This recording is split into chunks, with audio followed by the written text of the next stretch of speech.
साथियों नमस्कार। आज हम चैप्टर 2 के जो इम्पोर्टेंट पॉइंट्स है वो पढ़ेंगे। अगर आपको ये नोट्स चाहिए तो इसके लिए आपको मेरे टेलीग्राम चैनल से जुड़ना पड़ेगा और इस चैनल की जो लिंक है वो मैंने डिस्क्रिप्शन बॉक्स में दे रखी है। तो आप डिस्क्रिप्शन बॉक्स में जाओ, है ना, और लिंक पर क्लिक करो और सीधा मुझसे जुड़ जाओ। तो देखो यहाँ पर जो पहला पॉइंट है वो है बीज गणित के अंतर्गत राशियाँ दो प्रकार की होती है। यानी कक्षा 8 में हमने पढ़ा था कि जो बीज गणित है ना, बीज गणित है उसके अंदर जो राशियां होती है वो दो प्रकार की होती है। पहली है चर राशि और दूसरी है अचर राशि। ठीक है। अब चर राशियां क्या होती है? वे राशियां जिनका मान अनिश्चित होता है, यानी कि निश्चित नहीं होता है। जबकि अचर राशि वे राशि है जिनका मान क्या होता है? निश्चित होता है। ठीक है। अब अचर राशि में किसका मान निश्चित होता है? तो जो हमने चैप्टर 1 में वास्तविक संख्याएं पढ़ी है, ठीक है, वो पूरी की पूरी जो है वो संख्याएं निश्चित होती है, इसलिए हम उसको क्या कहते हैं? अचर कहते हैं। जैसे 2, 3, 2/3, 0.3, √2, √5। तो ये सारी की सारी जो संख्याएं हैं इन्हें हम क्या कहते हैं? वास्तविक संख्या। और इन सभी संख्याओं का मान निश्चित होता है। अब निश्चित का मतलब क्या? जैसे 2 को मैं 2.1 नहीं लिख सकता हूँ, 2 ही होता है, यानी निश्चित होता है, इसकी वैल्यू जो है निश्चित होती है। इसलिए हम इन सभी मानों को क्या कहेंगे? अचर कहेंगे। ठीक है, क्लियर हुआ? अब चर राशि क्या होती है? जिनका मान अनिश्चित होता है, यानी जिनका मान बदलता रहता है। जैसे मैंने कहा मेरे पर्स के अंदर कुछ रुपए है, तो क्या आप बता सकते हो कितने रुपए है? नहीं बता सकते। तो जब हम किसी वैल्यू को नहीं बता सकते हैं तो हम ये कहते हैं कि x, y और z, यानी कि मेरे पर्स के अंदर कुछ रुपए हैं, इसकी जगह मैं ऐसा भी लिख सकता हूँ मेरे पर्स के अंदर x रुपए हैं, y रुपए हैं या फिर z रुपए हैं। समझ आया? तो जिनका मान अनिश्चित होता है, हमें पता नहीं होता है, उन्हें हम कहते हैं चर राशियाँ। और इनका मान जो है वो बदलता रहता है। ठीक है। और इन्हें हम अंग्रेजी वर्णमाला के छोटे अक्षरों से लिखते हैं। यहाँ तक समझ आया? अब देखो आगे लिखा है अचर राशियों का मान निश्चित होता है, जैसे 6, 5, -2.3, 2/5 आदि। जबकि चर राशियों का मान निश्चित नहीं होता है, बदलता रहता है, जैसे x, y और z। यानी जो भी मैंने समझाया वही लिखा हुआ है। फिर अगला पॉइंट है बीजीय व्यंजक। तो अब देखो ये बीजीय व्यंजक क्या होता है, ये इंपॉर्टेंट है। ऐसे व्यंजक जो चर, अचर तथा संक्रियाओं के प्रयोग से बनते हैं बीजीय व्यंजक कहलाते हैं। ठीक है। यानी कि हमने चर पढ़ा, चर क्या होता है? अचर भी पढ़ा। ठीक है। अब इन दोनों के बीच में अगर मैं गणितीय संक्रियाओं का प्रयोग करूं, अब ये संक्रियाएं क्या होती है? ठीक है। तो गणित में हम जोड़, बाकी, गुणा और भाग ये पढ़ते हैं, है ना। इन्हीं को हम क्या कहते हैं? गणितीय संक्रियाएं कहते हैं। तो जब चर और अचर के बीच में हम किसी भी गणितीय संक्रियाओं का प्रयोग करते हैं तो ये जो व्यंजक बनता है इसे हम बीजीय व्यंजक कहते हैं। ठीक है, इसे हम क्या कहते हैं? बीजीय व्यंजक कहते हैं। जैसे मैंने एक चर लिया x, एक अचर लिया 5 और इन दोनों में मैंने माइनस का निशान लगाया, तो ये मेरा क्या कहलाएगा? एक बीजीय व्यंजक कहलाएगा। जैसे एक एग्जाम्पल और लेते हैं, जैसे y⁻2 + 5x + 3। ठीक है। तो ये हमारा क्या हो गया? चर हो गया। ये भी चर हो गया, ये अचर हो गया, है ना। तो यहाँ पर मैंने क्या करा? गणितीय संक्रियाओं का प्रयोग करा। तो ये जो बना है व्यंजक इसे हम क्या कहेंगे? बीजीय व्यंजक। समझ आया? ठीक है। तो बीजीय व्यंजक क्या होता है? क्लियर हुआ? फिर देखो अगला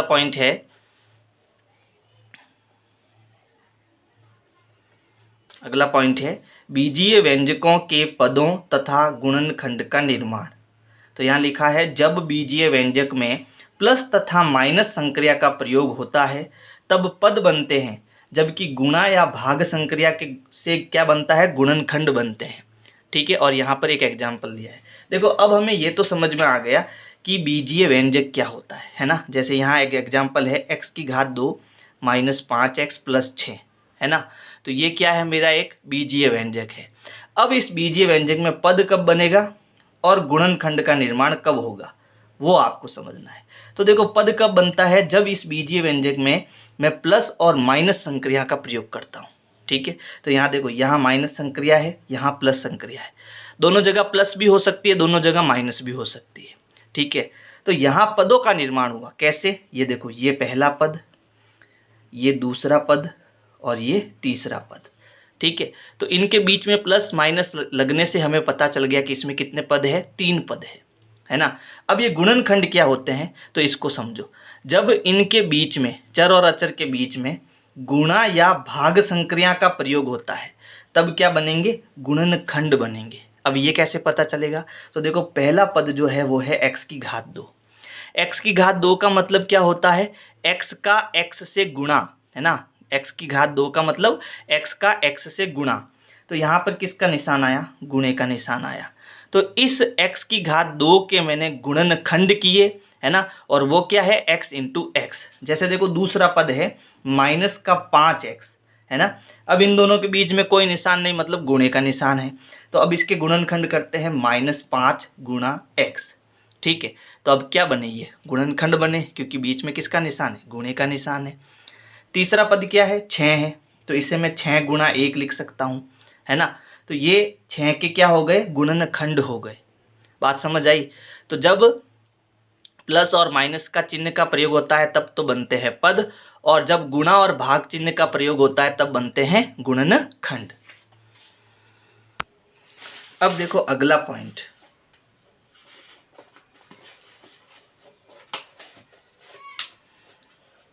तो अगला पॉइंट है, जब किसी पद के गुणनखंड किए जाते हैं तब उसमें प्राप्त संख्यात्मक गुणनखंड शेष पद का गुणांक कहलाता है, ठीक है।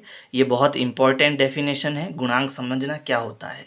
जैसे यहाँ उदाहरण दिया है 3x की घात 2 प्लस 5xy प्लस 5, ठीक है। अब डेफिनेशन क्या थी कि जैसे मैंने ये पद लिया 3x की घात 2, ठीक है। अगर मैं इसके गुणनखंड करता हूँ तो क्या होंगे, 3 गुणा x की घात 2 का मतलब x इंटू एक्स, यही होंगे इसके गुणनखंड। अच्छा, परिभाषा कह रही है कि इस पूरे गुणनखंड में जो संख्यात्मक मान है, यहाँ पर संख्यात्मक मान क्या है, केवल 3 है, ठीक है। बाकी का शेष पद क्या है, x गुणा एक्स। x गुणा एक्स का मतलब क्या हो गया, 3 इंटू एक्स की घात 2, ठीक है।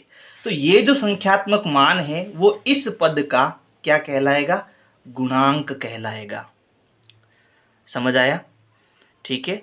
शेष पद का क्या गुणा कहलाएगा, गुणांक कहलाएगा। यानी x की घात 2 का गुणांक कितना है, 3 है। तो यहाँ देखो, अगर मैं 5xy की बात करूं तो इसमें संख्यात्मक मान क्या है, 5 है। तो ये जो xy है इसका क्या कहलाएगा, गुणांक कहलाएगा।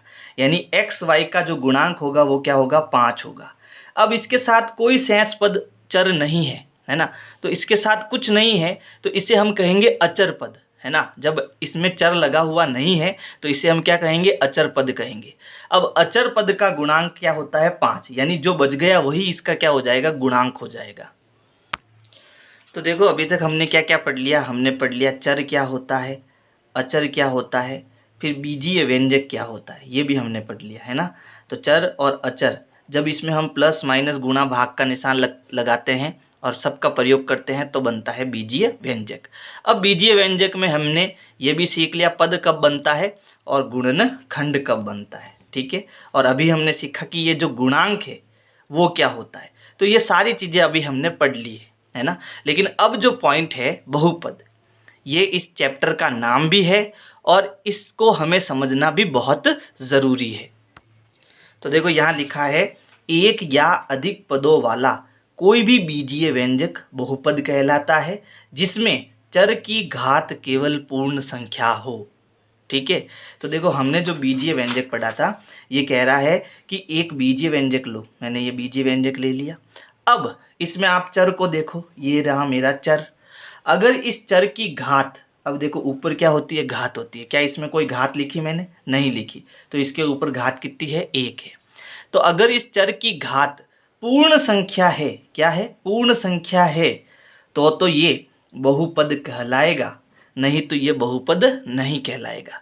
यानी किसी भी बीजीय व्यंजक में, जैसे मैं एक उदाहरण लेता हूँ, x की घात 2 प्लस 5x प्लस 8, ठीक है। तो इसमें देखो चर यहाँ भी है और चर यहाँ भी है। इसमें चर की अधिकतम घात है 2 और इसमें चर की अधिकतम घात है 1, और ये दोनों ही घातें क्या है, पूर्ण संख्या है। इसका मतलब ये भी क्या है, ये भी बीजीय व्यंजक एक बहुपद है। अब पूर्ण संख्या में क्या क्या आता है, तो पूर्ण संख्या में हमने पढ़ रखा है वे संख्या जो 0 से प्रारंभ होकर अनंत तक चलती है उसे हम पूर्ण संख्या कहते हैं। यानी अगर किसी चर की घात 0 है, 1 है, 2 है, 3 है, ठीक है, ऐसी अगर कोई घातें हैं प्लस की, है ना, तो वो सारी की सारी बीजीय व्यंजक क्या बन जाएंगे, बहुपद बन जाएंगे। तो अब हम कुछ एग्जाम्पल से समझते हैं कि कौन बहुपद है और कौन नहीं है। जैसे मैंने एक बीजीय व्यंजक लिया x की घात 2 प्लस 5xy प्लस 3, ठीक है, और दूसरा मैंने एक बहुपद लिया t की घात 4 प्लस t की घात 1/2 प्लस 3। तो ये दोनों ही क्या है, बीजीय व्यंजक है। लेकिन इसमें ऊपर वाला जो है इसे हम बहुपद कह सकते हैं और इसे हम बहुपद नहीं कह सकते। क्यों? क्योंकि इसमें देखो ये चर है, ये भी चर है और ये भी चर है, इसकी घात पूर्ण संख्या है, इसकी घात 1 है और इसकी भी घात 1 है जो कि पूर्ण संख्या है, ठीक है, इसलिए ये बहुपद है। यानी चर की घात पूर्ण संख्या होनी चाहिए, है ना। लेकिन इसमें देखो ये जो चर है इसकी घात 4 है जो कि एक पूर्ण संख्या है, लेकिन देखो यहाँ पर चर जो है इसकी घात है 1/2। ये 1/2 तो परिमेय संख्या है, पूर्ण संख्या नहीं है। इसका मतलब ये बहुपद नहीं है। बात समझ में आई? अब आगे लिखा है बहुपद का वर्गीकरण, यानी अब हमें बताना है कि बहुपद कितने प्रकार के हो सकते हैं, हम इसे कितने भागों में बांट सकते हैं। तो देखो आपकी किताब में इसको 2 भागों में बांटा गया है, लेकिन मैंने इसको कितने भागों में बांटा है, 3 भागों में बांटा है। पहला है पद के आधार पर कितने बहुपद है, घात के आधार पर कितने बहुपद है और चर के आधार पर कितने बहुपद है, ठीक है। तो पहले देखो पद के आधार पर बहुपद, तो इसमें मैंने 3 बहुपद लिए, एक पदी बहुपद, द्विपदी बहुपद और त्रिपदी बहुपद, है ना। देखो पद के आधार पर, ठीक है, पद के आधार पर मुझे बहुपद बताने हैं। जैसे मैंने एक उदाहरण लिया 5x, एक उदाहरण लिया 2x प्लस 5 और एक उदाहरण मैंने लिया 3x की घात 2 माइनस 5x प्लस 5, ठीक है। तो इसमें देखो क्या आपको कहीं प्लस माइनस दिख रहा है, नहीं दिख रहा है, तो इसका मतलब इसमें केवल एक पद है, ठीक है। इसमें यहाँ प्लस आ गया, इसमें कितने पद बन गए, 2 पद बन गए। यहाँ माइनस और प्लस आ गया तो इसमें कितने पद बन गए, 3 पद बन गए, ठीक है। तो अगर एक पद है तो इसे हम एक पदी बहुपद कहेंगे, 2 पद है तो इसे द्विपदी बहुपद कहेंगे, 3 पद है तो इसे हम त्रिपदी बहुपद कहेंगे, ठीक है। फिर है घात के आधार पर बहुपद। तो देखो घात के आधार पर मैंने 3 प्रकार के बहुपद लिए हैं, ये इंपॉर्टेंट है। पहला है रेखिक बहुपद, दूसरा है द्विघात बहुपद और तीसरा है त्रिघात बहुपद। यानी अगर मैं एक ऐसा बहुपद लेता हूं जिसमें चर की घात केवल 1 हो, अधिकतम घात कितनी हो, केवल 1 हो, तो वो हो जाएगा रेखिक बहुपद। जैसे x प्लस 5, ठीक है, तो इसमें चर कौन है, x, और इसकी घात कितनी है, 1। तो अगर चर की अधिकतम घात 1 है तो ये क्या बहुपद कहलाएगा, रेखिक बहुपद कहलाएगा। अब है द्विघात बहुपद, यानी अगर घात अधिकतम घात 2 है तो वो हो जाएगा द्विघात बहुपद। जैसे 5y² प्लस 8y प्लस 3, तो इसमें ये भी चर है और ये भी चर है, इसकी घात है 2, इसकी घात है 1, अधिकतम घात कितनी है, 2, तो ये कहलाएगा आपका द्विघात बहुपद। और अगर यही घात 3 हो, जैसे t की घात 3 प्लस 5t प्लस 2, ठीक है, तो यहाँ घात है 1 और यहाँ घात है 3, अधिकतम घात कितनी है, 3, इसलिए ये कहलाएगा त्रिघात बहुपद, ठीक है। अब है चर के आधार पर बहुपद। तो चर के आधार पर होता है एक चर के बहुपद, द्विचर के बहुपद और त्रिचर के बहुपद। तो इसे भी हम उदाहरण से समझते हैं। एक चर का मतलब होता है जिस बहुपद में केवल एक चर हो। जैसे मैंने एक एग्जाम्पल लिया x की घात 2 प्लस x प्लस 5, ठीक है, तो इसमें चर यहाँ पर x है, इसमें भी चर x है, अलग अलग नहीं है, सेम है, ठीक है। तो सेम चर होने के कारण इसे हम एक चरीय बहुपद कहेंगे। क्या कहेंगे, एक चरीय बहुपद कहेंगे। फिर दूसरा देखो द्विचर बहुपद, यानी जिसमें 2 अलग अलग चर हो। जैसे x की घात 2 प्लस 2xy प्लस वाई की घात 2। ठीक है, तो यहाँ देखो x भी है और y भी है, यानी दो अलग अलग चर है, तो इसे हम कहेंगे द्विचरीय बहुपद, क्योंकि इसमें दो अलग अलग चर है। त्रिचरीय बहुपद, तो जैसे मैंने यहाँ लिखा 3xyz, यानी 3 का x y और z तीनों से गुणा हो रहा है, तो ये भी एक बहुपद है ना। और इसमें कितने चर है? 3 चर है, इसलिए हम क्या कहेंगे इसको? त्रिचरीय बहुपद, है ना, त्रिचर बहुपद भी कहते हैं। समझ आया? समझ आता है तो लाइक करते रहो, है ना, और अपने दोस्तों को शेयर करते रहो। ठीक है, अब देखो अगला पॉइंट क्या है। अगला पॉइंट है, जिस बहुपद में चर नहीं होता है उसे हम अचर बहुपद कहते हैं। यानी जैसे मैंने एक 5 लिखा, क्या इसके साथ चर है क्या? ये बहुपद कहलाएगा। क्यों कहलाएगा, अब इसको भी समझो। 5 को मैं x की घात 0 लिख सकता हूँ, है ना। x की घात 0 का मान कितना होता है? 1। किसी भी संख्या की घात अगर 0 है तो उसका मान कितना होता है? 1 होता है, ये याद रखना। ठीक है, तो 5x के साथ गुणे में, तो 5 गुणा x की घात 0 का मान कितना होता है? 1। तो 5 का 1 से गुणा करेंगे तो क्या आएगा? 5 आएगा, है ना। तो जब किसी अचर में कोई भी चर नहीं है, कोई भी चर नहीं है, ठीक है, वो अकेला है, तो वो बहुपद तो कहलाएगा, लेकिन उसका नाम क्या होगा? अचर बहुपद। क्या नाम होगा उसका? अचर बहुपद। ठीक है, अगला पॉइंट है, अचर बहुपद 0 को शून्य बहुपद कहते हैं। ठीक है, अब यहाँ पर जैसे 6 आ गया, 5 आ गया, 3 आ गया, ठीक है, या फिर 2 आ गया, तो ये सारे क्या कहलाएंगे? अचर बहुपद कहलाएंगे। लेकिन कहीं पे एक अकेला 0 मिल जाए तो उसे हम क्या कहेंगे? शून्य बहुपद कहेंगे। ये अचर बहुपद तो है, लेकिन इसका एक अलग से नाम है शून्य बहुपद। तो जो आपके छोटे छोटे प्रश्न हैं 1-1 नंबर के, जो एग्जाम में पूछे जाते हैं, तो इनमें से आपको कुछ भी पूछा जा सकता है कि इसको क्या कहेंगे, शून्य को क्या कहेंगे, है ना। तो ये आपको याद रखने हैं। फिर देखो अगला पॉइंट क्या है। अगला पॉइंट है, यदि एक चरीय बहुपद में चर x है तो इसे हम px से प्रकट कर सकते हैं। ठीक है, यहाँ पर बात हो रही है एक चरीय बहुपद की, यानी जिसमें चर केवल कितना हो? 1 हो। जैसे मान लो मैंने एक एग्जाम्पल लिया, x की घात 2 प्लस 5x प्लस 3, ये मैंने एक बहुपद लिया। अब इसमें केवल एक चर है, तो इसको मैं p और ब्रैकेट में कौन सा चर है? x, केवल यही चर इसके अंदर है, तो इसको मैं px से लिख सकता हूँ। तो ये बहुपद को लिखने का तरीका होगा। ठीक है, बहुपद को ये लिखने का तरीका होगा। जैसे मान लो एक एग्जाम्पल और है, t की घात 3 प्लस 2t की घात 2 माइनस t माइनस 5। ठीक है, तो इसमें चर क्या है? केवल t है। अब मुझे इसको लिखना है बहुपद, तो ये हो जाएगा pt। यानी ये कौन सा बहुपद है? ये pt बहुपद है। यानी ये बहुपद है जिसमें केवल एक t का चर हमें दिखाई दे रहा है। समझ आया? तो ये लिखने का तरीका होता है, ये आपको ध्यान रखना है। फिर देखो आगे पॉइंट है, एक बहुपद में चर की अधिकतम घात वाले पद के घातांक को बहुपद की घात कहते हैं। यानी अगर आपको पूछे कि किसी भी बहुपद में घात कितनी है, जैसे मैंने यहाँ पर जो उदाहरण लिया x की घात 2 5x प्लस 3, अब इस बहुपद की आपको क्या पूछे? घात पूछे कि बताओ इसकी घात कितनी है। तो इसमें चर की अधिकतम घात देखो, तो ये जो चर है इसकी घात 1 है और ये जो चर है इसकी घात 2 है, तो अधिकतम घात कितनी आई? 2। तो इस बहुपद की जो घात होगी वो कितनी होगी? 2 होगी। समझ गए? अधिकतम घात जो होती है वही बहुपद की क्या कहलाएगी? घात कहलाएगी।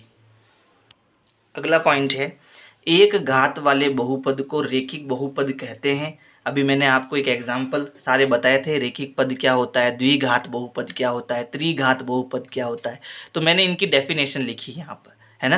वापस बता देता हूँ, जब चर में अधिकतम घात 1 होती है तो वो रेखिक बहुपद कहलाता है।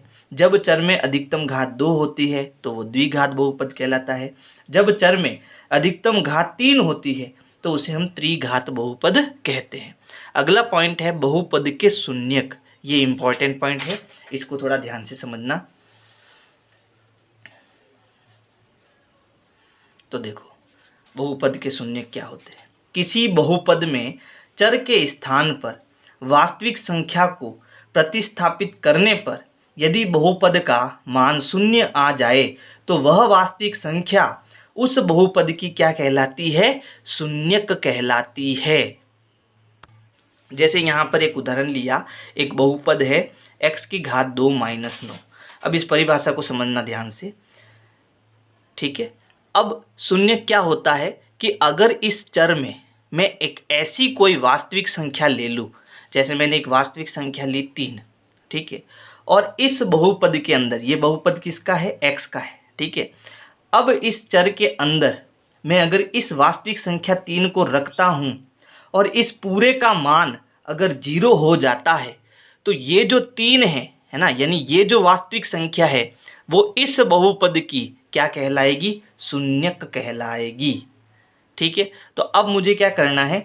x की जगह पर कितना रखना है? 3 रखना है। मैंने रख दिया 3। अब 3 की घात 2 का मतलब होता है 3 इंटू 3 कितना होता है? 9। तो ये क्या हो गया? 9 माइनस 9, 9 में से 9 गया 0। यानी ये जो बहुपद है, जब मैंने x की जगह पर 3 रखा तो ये 0 हो गया, ठीक है। तो अब ये 0 हो गया, किस पर 0 हुआ? 3 पर। तो 3 इसका क्या हो गया? शून्यक हो गया। px जो बहुपद है इसका शून्यक क्या है? 3 है, ठीक है। अब अगर क्या और कोई शून्यक मुझे मिल सकता है क्या? अगर मैं 3 की जगह -3 रखता, ठीक है, 3 की जगह -3 रखता तो भी क्या मुझे 0 उत्तर मिलेगा? ये देखते हैं।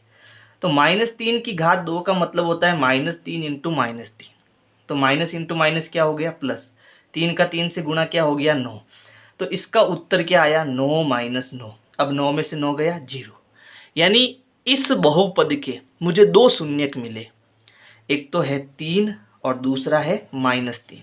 यानी जो मेरा बहुपद है px उसके 2 शून्यक है, ठीक है, उसके शून्यक है, एक तो 3 है और दूसरा -3 है। ये दोनों मान ऐसे है जिसमें मैं x का मान रख दूं, ठीक है, तो इसकी पूरी वैल्यू क्या हो जाएगी? 0 हो जाएगी, ठीक है। अब क्योंकि इस पूरे का मान 0 हो जाता है तभी हम इसको क्या कहते हैं? शून्यक कहते हैं। आ गई बात समझ में? अब इसमें मैंने 2 नोट लिखे हैं, वो आपको याद रखने हैं। एक, शून्येतर अचर बहुपद का कोई शून्यक नहीं होता। अब ये शून्येतर अचर का मतलब समझो। शून्येतर का मतलब होता है शून्य से मुक्त, यानी शून्य के अलावा जितनी भी धनात्मक संख्याएं, कौन कौन सी? 1 2 3 4, ठीक है। तो ये जो सारी संख्याएं हैं इसमें शून्य नहीं होगा। तो शून्य के अलावा जितने भी अचर बहुपद है उसका कोई भी शून्यक नहीं होता है। अब क्यों नहीं होता है? क्योंकि इनके साथ अचर तो है नहीं, सॉरी चर तो है नहीं, x y z लगा हुआ है नहीं। तो जब चर है ही नहीं तो मैं कौन सा मान पुट करूंगा? बात समझ में आ गई? तो अचर बहुपद का कोई शून्यक नहीं होता है, ये याद रखना आपको। अचर बहुपद का कोई शून्यक नहीं होता है। फिर नोट है, परंपरा के अनुसार प्रत्येक वास्तविक संख्या शून्य बहुपद का एक शून्यक होती है। अब यहाँ है शून्य बहुपद, शून्य बहुपद मतलब 0, ये मेरा क्या हो गया? शून्य बहुपद। अब प्रत्येक वास्तविक संख्या, चाहे 1 ले लो, 2 ले लो, 3 ले लो, 5 ले लो, ये सारी इसकी क्या कहलाएगी? शून्यक कहलाएगी। और ये किसके अनुसार है? परंपरा के अनुसार। यानी जो जितने भी गणितज्ञ हुए उन्होंने ये लाइन यहाँ लिख दी है। तो आपको केवल इसको याद रखना है, ज़्यादा दिमाग में नहीं लेना है। अगला पॉइंट है, प्रत्येक रेखिक बहुपद का केवल एक शून्यक होता है ना। यहाँ पर ये शून्यक कर दो, इसको शून्यक होता है। रेखिक बहुपद क्या है? जिसके चर की घात कितनी हो? 1 हो। इसमें चर की घात कितनी है? 1 है। तो जो रेखिक बहुपद होते हैं उसमें केवल और केवल आपको एक शून्यक मिलेगा। अब इसका शून्यक क्या होगा? x के स्थान पर मैं ऐसी क्या संख्या रखूं कि ये पूरा 0 हो जाए? तो आप कहोगे सर x की जगह पर आप -5 रख दो। 5 में से 5 गया, उत्तर क्या आया? 0। यानी इसका केवल और केवल एक शून्यक है और वो क्या है? -5। तो जो रेखिक बहुपद है उसका केवल एक शून्यक होता है। जो द्विघात बहुपद है, जैसे x की घात 2 प्लस 8x प्लस 15 है ना, तो ये जो आपका बहुपद है इसमें अधिकतम घात कितनी है? 2। तो इसके कितने शून्यक होंगे? 2 शून्यक होंगे। जैसे अभी हमने एक उदाहरण लिया था x की घात 2 माइनस 9, है ना। तो इसमें देखो ये कौन सा बहुपद है? ये द्विघात बहुपद है, क्योंकि इसकी घात कितनी है? 2। तो इसमें मैंने 2 शून्यक निकाले थे, एक तो 3 और दूसरा -3, ठीक है। अगर 3 घात का बहुपद है तो उसके शून्यक कितने होंगे? 3 होंगे। तो ये भी चीज़ आपको याद रखनी है। फिर आगे लिखा है एक बहुपद के एक से अधिक शून्यक हो सकते हैं। जैसे द्विघात बहुपद के कितने शून्यक 2 शून्यक, त्रिघात बहुपद के कितने शून्यक 3 शून्यक। ठीक है, तो एक से ज़्यादा भी शून्यक हो सकते हैं। अगला पॉइंट है रेखिक बहुपद शून्यक ज्ञात करना, यानी जो रेखिक बहुपद है उसमें हम शून्यक कैसे ज्ञात करें, क्या तरीका हो सकता है, तो वो तरीका यहाँ दिया हुआ है। एक यहाँ पर रेखिक समीकरण लिखी हुई है ax + b = 0, जहाँ ये जो a b है वो वास्तविक संख्या है, यानी इसको मैं 5x + 3 = 0 लिख सकता हूँ, है ना। ये बराबर 0 तो छोड़ो इसको, ये हो गया हमारा बहुपद। ठीक है, अब मुझे इसका शून्यक ज्ञात करना है। तो देखो किसी भी रेखिक बहुपद का शून्यक ज्ञात करने के लिए इस रेखिक बहुपद को आपको किसके बराबर रखना है, 0 के बराबर रखना है। ये मैं मेथड बता रहा हूँ, है ना। बहुपद तो ये है, अब मुझे इसका क्या ज्ञात करना है, शून्यक, यानी ये पूरा मुझे 0 करना है। तो मैंने इसको किसके बराबर कर दिया, 0 के बराबर कर दिया। अब b उधर जाएगा तो ax बराबर, ये प्लस का b उधर गया तो ये हो गया 0 - b। ठीक है, अब 0 - b का मतलब क्या होता है, माइनस का b। अब यहाँ a गुणे में है तो बट्टे में जाएगा, x बराबर -b/a। तो ये जो -b/a है वो इस बहुपद का क्या होगा, शून्यक होगा। यानी अगर मैं इसमें -b/a रखता हूँ तो ये पूरा क्या हो जाएगा, 0 हो जाएगा। जैसे ये मैंने बहुपद लिया, अब इसका शून्यक निकालना है ना, 5x + 3 का, 5x + 3 का मुझे शून्यक निकालना है। तो इस पूरे को 0 के बराबर रख दो। ठीक है, अब 3 उधर जाएगा तो ये हो गया 5x बराबर, प्लस का है उधर हो गया -3। अब ये गुणे में है, बट्टे में जाएगा, x बराबर -3/5। तो ये जो हमें x का मान मिला है ये इस बहुपद का क्या हो जाएगा, शून्यक। मान रख के देखो 0 होता है क्या, बहुपद क्या है 5x + 3। अब x का मान जो ये निकाला है वो यहाँ रखने पर ये पूरा 0 होना चाहिए, तब तो ये शून्यक है, नहीं तो शून्यक नहीं है। ठीक है, तो 5x की जगह ब्रैकेट +3, क्या मान है -3/5। ठीक है, अब देखो यहाँ गुणे का निशान है तो 5 से 5 कट गया, क्या बचा ऊपर -3 + 3, 3 में से 3 गया 0, है ना। तो ये शून्यक निकालने का तरीका है ना, ये इसको आपको ध्यान रखना है। तो देखो आगे हमें जो है 2 प्रमेय पढ़नी है, एक तो पढ़नी है शेषफल प्रमेय और दूसरी पढ़नी है गुणनखंड प्रमेय। अगर आपको शेषफल प्रमेय समझ में आ जाएगी तो गुणनखंड प्रमेय आप आसानी से समझ सकते हो। ठीक है, तो देखो क्या है शेषफल प्रमेय, ये है मान लीजिए px एक या एक से अधिक घात का बहुपद है, यानी हमारे पास एक बहुपद है px, ये एक से अधिक घात का भी हो सकता है। अब इसमें क्या करना है, यदि px को रेखिक बहुपद x - a से भाग दिया जाता है तो शेषफल हमें pa प्राप्त होता है, जहां a एक वास्तविक संख्या है। अब इसको समझो कि जो px है, अगर मैं इसमें किसी रेखिक बहुपद का भाग दूं, मैंने gx यानी ये एक रेखिक बहुपद लिया है, जैसे यहाँ पर रेखिक बहुपद क्या है x - a। ठीक है, तो मान लो कोई बहुपद होगा, इसमें मैंने x - a का भाग दिया, तो इसका जो शेषफल होगा, भाग देने के बाद जो शेषफल आएगा, ठीक है, शेषफल आएगा वो हमारा क्या होगा, वो pa होगा। अब ये कैसे निकालना है तो उसकी विधि को समझना। सबसे पहले हमें क्या करना है, जिस रेखिक बहुपद का हमें भाग देना है उसे हमें क्या मानना है, 0 मानना है। यानी जिसका भी हम भाग देंगे उसे हमें 0 के बराबर कर देना है। तो हम किसका भाग दे रहे हैं, यहाँ पर x - a का भाग दे रहे हैं। तो x - a को हम किसके बराबर करेंगे, 0 के बराबर करेंगे। तो यहाँ से हमें x की वैल्यू मिल जाएगी, ये माइनस का a उधर जाएगा तो प्लस का हो जाएगा, तो हमें प्लस का a मिलेगा। तो x बराबर क्या हो जाएगा, a हो जाएगा। अब हमें क्या करना है, हमारा जो बहुपद px है, हमारा बहुपद क्या है px, है ना। इस x की जगह पर, यानी जहाँ जहाँ x आपको दिखाई देता है वहाँ वहाँ हमें x बराबर a रखना है। यानी x की जगह मुझे क्या रखना है, a रखना है। जैसे ही मैं a रखूँगा तो मुझे क्या प्राप्त हो जाएगा, शेषफल प्राप्त हो जाएगा। अब इसको समझाने के लिए मैंने एक एग्जाम्पल लिया है, तो ध्यान से समझना। तो यहाँ देखो मैंने 2 बहुपद लिए, एक तो लिया px जो द्विघात बहुपद है, यानी एक से अधिक घात का बहुपद है, और दूसरा लिया gx जो कि एक रेखिक बहुपद है। मुझे क्या करना है, px में gx का भाग देना है। तो जब अगर मैं भाग देता हूँ तो मेरा शेषफल कितना आता है, 1 आता है। लेकिन अब मुझे बिना भाग दिए इस प्रमेय का प्रयोग करते हुए, यानी शेषफल प्रमेय का प्रयोग करते हुए उत्तर लाना है। तो इसके लिए क्या करना, ये जो gx है ना, इसको हम किसके बराबर करेंगे, 0 के बराबर। यानी जो x माइनस 1 है उसको हम 0 के बराबर करेंगे। यहाँ से मुझे x की वैल्यू प्राप्त हो जाएगी, यानी इस -1 को हम उधर भेजेंगे तो x बराबर क्या हो जाएगा, +1 हो जाएगा। यानी x का मान मुझे मिल चुका है। इस वास्तविक संख्या को हमें इस बहुपद के अंदर रखना है ना। यहाँ पर px क्या है, px, x की जगह मुझे कितना रखना है, 1 रखना है। ठीक है, यानी जहाँ जहाँ x है वहाँ वहाँ मुझे क्या रखना है, 1 रखना है। तो यहाँ हमारा बहुपद ये है x की घात 2, मैं इसको ब्रैकेट की घात 2 लिख देता हूँ, -2x, तो ये हो जाएगा 2 ब्रैकेट +2। ठीक है, अब x की जगह क्या पुट करना है, 1, तो यहाँ सब में क्या आ जाएगा, 1। तो 1 का स्क्वायर क्या होता है, 1, यानी 1 का वर्ग क्या होता है, 1 ही होता है। -2 का 1 से गुणा करेंगे तो कितना आएगा, 2। फिर आगे क्या है, +2, ये प्लस का 2, ये माइनस का 2, तो 2 में से 2 गया, 0, इसको हटा देता हूँ।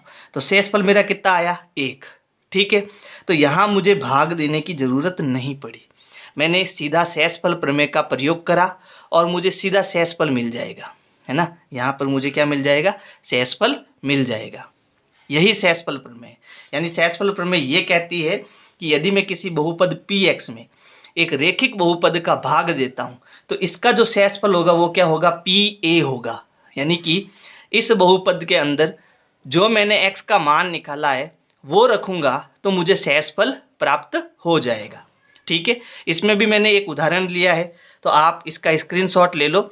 और ये देखो, यहाँ पर मैंने जैसे ही p की वैल्यू 1 लिखी मुझे शेषफल प्राप्त हो गया।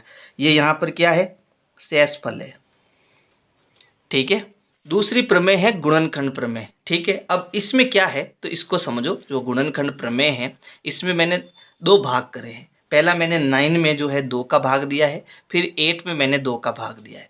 जब मैं 9 में 2 का भाग देता हूँ तो 4 बार जाएगा और शेषफल मेरा कितना बचेगा, 1। अब इस 9 को मैं क्या लिख सकता हूँ, अगर मुझे वापस 9 लाना है तो मैं 2 का 4 से गुणा कराऊंगा और फिर इसमें 1 जोड़ूंगा, तब मुझे जाके 9 मिलेगा, है ना। तो देखो यहाँ पर 4 × 2 + 1, यानी यहाँ पर जो है शेषफल कितना बच रहा है, 1 बच रहा है। लेकिन अगर मैं 8 में 2 का भाग देता हूँ तो भाग कितनी बार जाएगा, 4 बार, यानी कि 2 का भाग जाएगा 4 बार और शेषफल मेरा कितना बचेगा, 0। इस कंडीशन में अगर मुझे 8 लाना है तो कैसे आएगा, 2 का 4 से गुणा करेंगे और शेषफल में क्या जोड़ेंगे, 0। ठीक है, अब देखो इस शेषफल का कोई मतलब नहीं है, तो मेरे पास 8 कैसे आएगा, 2 × 4 करने से 8 आ जाएगा। ठीक है, यानी ये जो 2 और 4 है वो 8 के क्या हो जाएंगे, गुणनखंड हो जाएंगे। कब हो जाएंगे, जब शेषफल में भाग करने पर शेषफल में क्या आएगा, 0 आएगा।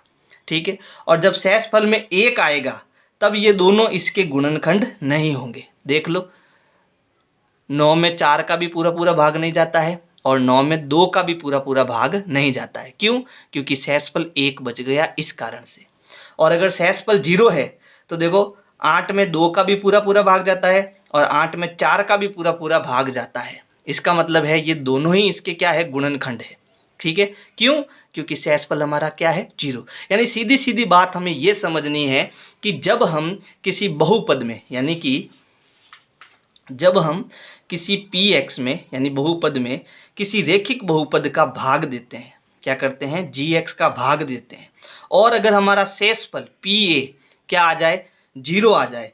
ठीक है, इस स्थिति में जो ये gx होगा, है ना, जो ये gx होगा वो इस px का क्या होगा, एक गुणनखंड होगा, है ना। यानी कि जब मैं px में किसका भाग देता हूँ, gx का भाग देता हूँ और मान लो भाग जाता है qx बार, ठीक है, और शेषफल हमारा क्या आता है, pa आता है।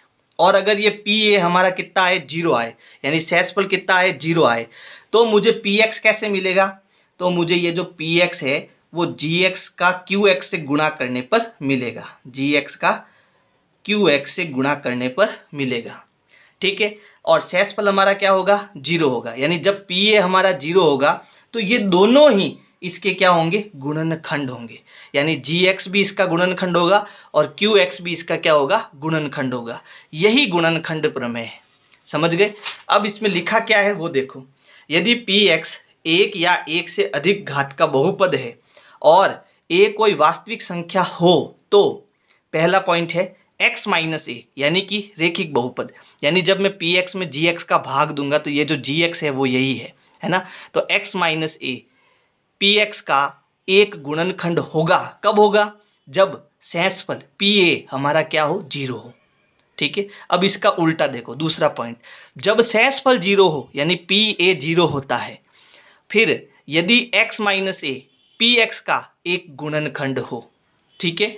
यदि ये 0 कब होगा, ये 0 तभी हो सकता है जब x माइनस ए इस बहुपद का यानी px का एक गुणनखंड होगा। समझ गए। इसको और डिटेल में समझने के लिए देखो, मैंने यहाँ एक उदाहरण लिया है। मैंने एक बहुपद लिया है px और मुझे इसमें क्या करना है, एक रेखिक बहुपद gx का भाग देना है।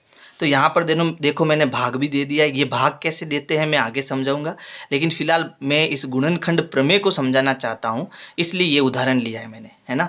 तो देखो, जब मैंने इस px में यानी x² प्लस 8x प्लस 15 में x प्लस 3 का भाग दिया तो भाग कितनी बार गया, x प्लस 5 बार गया और मेरा जो शेषफल है वो कितना बचा, 0। अब मुझे वापस ये बहुपद लाना है। क्या लाना है, x² प्लस 8x प्लस 15 लाना है। तो ये कब आएगा, जब इसका मैं इससे क्या करूँगा, गुणा करूँगा। इसका इससे गुणा करूँगा और उसमें 0 जोड़ूंगा। अब क्योंकि शेषफल 0 है तो इसको जोड़ने का काम है नहीं, तो इन दोनों को जब मैं गुणा करूँगा तो मुझे वापस ये मिल जाएगा, यानी x plus 3 into x plus 5, इन दोनों को गुणा करूँगा तो मुझे वापस ये मिल जाएगा। इसका मतलब है x प्लस 3 भी इसका गुणनखंड है और x प्लस 5 भी इसका क्या है, एक गुणनखंड है। लेकिन ये कब होगा, जब शेषफल हमारा 0 हो। यही गुणनखंड प्रमेय है। ठीक है, समझ आया। और मैंने इसको जो है यहाँ पर आपको संख्यात्मक रूप से भी समझाया है। ठीक है, जब शेषफल 0 आया तभी तो ये दोनों इसके क्या हो गए, गुणनखंड हो गए। ठीक है, तो जब pa 0 होगा तभी वो इसका गुणनखंड होगा, नहीं तो नहीं हो सकता है। तो देखो आगे क्या है, आगे है बीजीय सर्वसमीकाएं, है ना। ये जो सर्वसमीकाएं हैं ये बहुत महत्वपूर्ण सर्वसमीकाएं हैं और इसी में से एग्जाम में जो है प्रश्न पूछे जाते हैं। तो आपको क्या करना है, इसका स्क्रीनशॉट ले लेना है, फिर उसके बाद में आपको एक पेपर पर ये सारी के सारी सर्वसमीकाएं लिख देनी है। फिर आप जहाँ पर सोते हो वहाँ पर इसको चिपका देना है और इसको रोज़ याद करना है, रोज़ लिख लिख कर याद करना है।